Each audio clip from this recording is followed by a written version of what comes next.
ദയവായ അത് നിങ്ങൾ എനിക്ക് വെച്ച് വെക്കാണ്ടിരിക്കുക, അത് നിങ്ങളെ രോഗിയായിട്ട് മാറ്റി. ഓക്കെ, അപ്പൊ നിങ്ങൾക്ക് നല്ലൊരു പോസിറ്റീവ് എനർജി തരുന്നതിനായിട്ട് ഇവിടെ നമ്മളൊരു വലിയൊരു വ്യക്തിയാണ്. കാരണം ഒരുപാട് HRD ട്രെയിനറാണ്, ഒരുപാട് ട്രെയിനിങ് പ്രോഗ്രാംസ് ഒക്കെ അറ്റൻഡ് ചെയ്തിട്ടുള്ള ആളാണ്.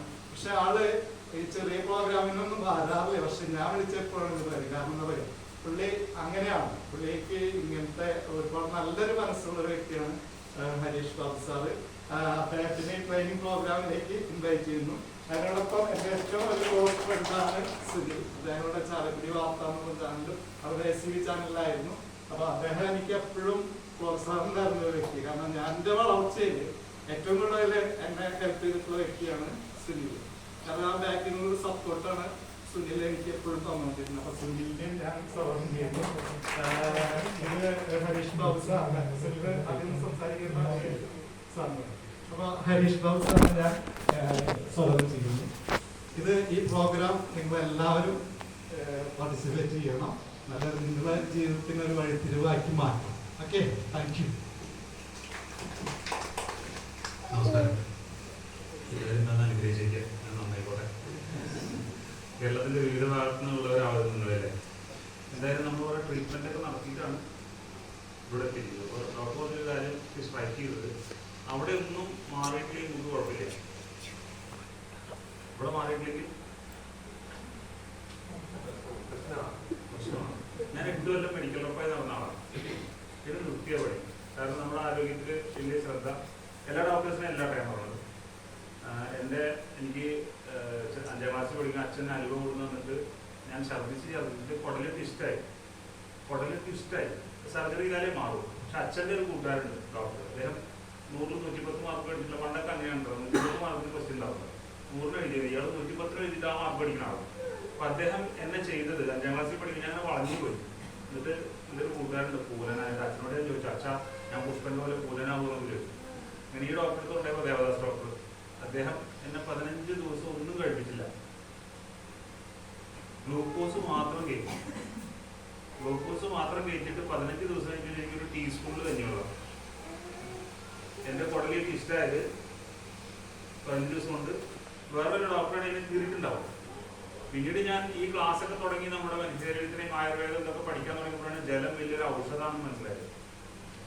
നമ്മൾ കുറേ വർഷം കഴിഞ്ഞിട്ട്. അപ്പൊ നമുക്ക് ശരീരത്തിൽ ഉണ്ടാവുന്ന പ്രശ്നത്തിനേക്കാൾ മേലെയാണ് മനസ്സിനുണ്ടാവുന്ന പ്രശ്നം. ഇപ്പൊ നേരത്തെ പറഞ്ഞു ഇത് ശരിയാവില്ല എന്നൊരാൾ പറഞ്ഞാൽ, ഇവിടെ ഞങ്ങൾ കൊണ്ടുവരാൻ എൻ്റെ ഒരു അനിയത്തിക്കുട്ടി ഉണ്ട്. അവള് ഈ നട്ടലിന് പ്രശ്നമാണ്, വീൽ ചെയർ നീക്കില്ല. അപ്പൊ അവിടെ എല്ലാ ഡോക്ടേഴ്സിൻ്റെ അടുത്ത് കൊണ്ടുപോകാൻ. അപ്പൊ ഡോക്ടേഴ്സ് പറയും ഇത് മാറില്ല, ഇത് നീക്കില്ല, ഇത് മാറില്ല, ഇത് നീക്കില്ല. അപ്പൊ കുറെ കഴിഞ്ഞപ്പോൾ ഈ മോൾക്ക് തോന്നി ഇത് മാറില്ല എന്ന് പറയാനാണോ ഒരു ഡോക്ടർമാരായത്? ഇത് മാറുന്നല്ലേ ഇവർ പറയേണ്ടത്?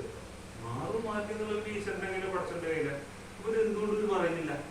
അപ്പൊ ഈ മോൾക്ക് തോന്നി ഇത് ആരും ചിലപ്പോൾ പറയുന്ന ഡോക്ടറെ ഞാൻ കാണില്ലായിരിക്കാം.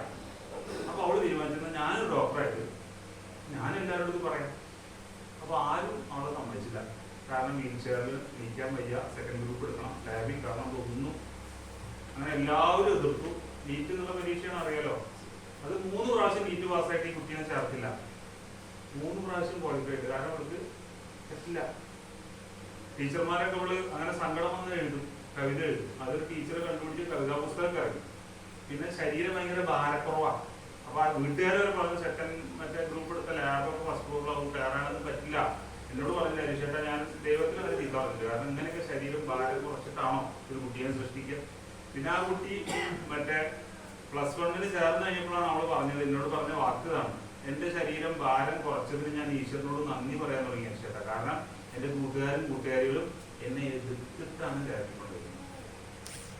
അങ്ങനെ 3 പ്രാവശ്യം നീറ്റ് കിട്ടിയിട്ടും പാസ്സാവാൻ ഇതിലെടുക്കാത്ത കുട്ടി ഇന്ന് കോട്ടയം മെഡിക്കൽ കോളേജിൽ നിന്ന് ഡോക്ടറായി പുറത്തിറങ്ങേണ്ട ചികിത്സകനല്ല ഇത് ചെയ്യാവും സർജൻസി. അപ്പൊ ആദ്യം തന്നെ നമ്മൾ മനസ്സിലാക്കേണ്ട ഒരു കാര്യം, ശരീരം കൊണ്ട് കുട്ടികൾക്ക് വയ്യെങ്കിലും നമ്മൾ മനസ്സുകൊണ്ട് അവരെ തളർത്തരുത്, നമ്മളെ തളർത്തരുത്. ഒരു കാര്യം ഞാൻ കാണിച്ചത്, സമുദ്രത്തിന്റെ കൈ പിടിക്കുക, ഇതിന്റെ താഴ്ത്താൻ സമ്മതിക്കരുത്, പരമാവധി കൈപിടിക്കുക. ഞാൻ സ്ട്രോങ് എന്ന് മനസ്സിൽ പറഞ്ഞോളൂ. സ്ട്രോങ് അത്യാവശ്യം വില ഉണ്ട്. സമുദ്രം ഇതേ വില പിടിക്കുക, ഞാൻ വീക്ക് എന്ന് പറഞ്ഞോളൂ.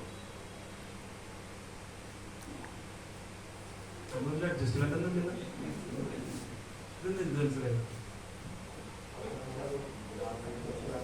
അപ്പൊ നാട്ടുകാർക്ക് പലതും പറയാം. അപ്പൊ നമുക്ക് ഈ യൂട്യൂബും ഗൂഗിളും ഉള്ളതുകൊണ്ട് നമുക്ക് എല്ലാം അറിയാന്നാണ് നമ്മുടെ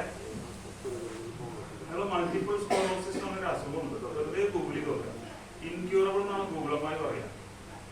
അപ്പൊ നമ്മുടെ ഇമ്മ്യൂൺ സിസ്റ്റം നമ്മളെ തന്നെ തിന്നുന്നതാണ്. വാക്കുകൾ കേട്ടിട്ട് ഞാൻ ശരിയില്ല ഞാൻ ശരിയില്ല ഞാൻ ശരിയില്ല എന്ന് പറഞ്ഞിട്ട് എൻ്റെ അടുത്തൊരു കേസ് വന്നിട്ടായിരുന്നു. ഞാൻ കൗൺസിലിംഗ് പഠിച്ചിട്ടില്ല, സൈക്കോളജി പഠിച്ചിട്ടില്ല, ഒന്നുമില്ല കേട്ടോ. പക്ഷെ ഒരു 15 കൊല്ലമായിട്ട് ഞാൻ പണിക്ക് പോകണില്ല. പണിക്ക് പോകുന്നത് ഇഷ്ടമല്ല. ഞാൻ പണിക്ക് പോകാറ്. പണിക്ക് പോകണവരല്ലേ ഏത് ദിവസം ഇഷ്ടമാണ് വെച്ചാൽ ഏത് ദിവസം ഇഷ്ടം.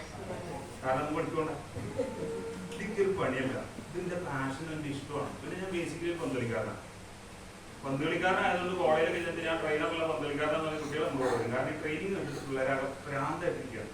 എൻ്റെ അടുത്ത് വന്നാൽ അപ്പോൾ കുറേ ആൾക്കാരുടെ എക്സ്പീരിയൻസ് ആയിട്ട് നമ്മൾ പലതും പഠിക്കും. എൻ്റെ അടുത്ത് വന്നൊരു സ്ത്രീ, ഒരു മുസ്ലിം സ്ത്രീ, എൻ്റെ സുഹൃത്തിൻ്റെ ഭാര്യ, 14 വർഷമായിട്ട് റോഡ് ക്രോസ് ചെയ്യാൻ പറ്റില്ല. വിശ്വസിക്കാൻ പറ്റും? റോഡ് ക്രോസ് ചെയ്യണമെങ്കിൽ നമ്മൾ ആരെങ്കിലും കൈ പിടിച്ചാൽ കൊണ്ടുപോകണം.